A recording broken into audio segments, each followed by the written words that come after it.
Today we're in Los Angeles. It's February 1942, just weeks after Pearl Harbor. The U.S. is jittery, expecting another Japanese attack at any moment. Los Angeles is bristling with anti-aircraft guns. Suddenly, one night, something appears in the sky. Then, chaos. To understand the panic, you have to remember the timing. In December 1941, Japan attacked Hawaii, the Philippines, Guam, and other U.S. territories. America was woefully unprepared. In the months leading up to Pearl Harbor, the size of the U.S. Army was comparable to that of Romania's. Shockingly small for a country that was about to be thrust into a war on 6 continents. With America still marshaling its military resources and manpower, everyone was waiting for the next blow. West Coast defenses were on high alert. California residents blacked out their windows, expecting air raids. Anti-aircraft units were deployed across the City of Angels. On the night of February 24, 1942, radar operators reported an unidentified target approaching the California coast. Civil defense ordered a full blackout. Just after 2 a.m., air raid sirens wailed across LA. Searchlights cut through the darkness. Then, gunfire. Anti-aircraft batteries opened up, firing thousands of rounds into the sky. Witnesses swore they saw enemy planes. Others spoke of strange glowing shapes drifting across the horizon. Explosions echoed through the city. Shrapnel rained down on neighborhoods. Families huddled in basements, convinced the war had come to Los Angeles. The barrage lasted for hours, and then silence. At about 7 a.m., the military ordered a ceasefire. Shortly after, the blackout was lifted.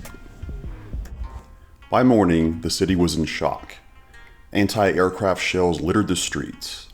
Several civilians were dead, not from enemy fire, but from car crashes and heart attacks during the chaos. But here's the twist. There was no enemy.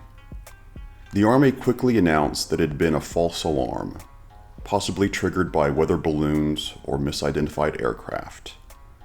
The Navy contradicted them, suggesting it was all nerves and overreaction. Newspapers splashed dramatic photos of searchlights converging on glowing spots in the sky. To some, it looked like planes. To others, something stranger. So, what really happened? Historians generally believe it was a combination of radar confusion, nervous gunners, and perhaps a stray weather balloon that set things off. Once the first guns fired, everyone followed suit. But the Battle of LA also fueled more colorful theories. In later decades, UFO enthusiasts pointed to those photos and claimed the military was firing at an alien spacecraft. Whether you believe the balloon theory, mass hysteria, or the UFO story, one thing is clear. The night revealed just how on edge America was in the early months of World War II. But the panic wouldn't last. 4 months later, the US halted Japan's momentum at the Battle of Midway, destroying much of its carrier fleet.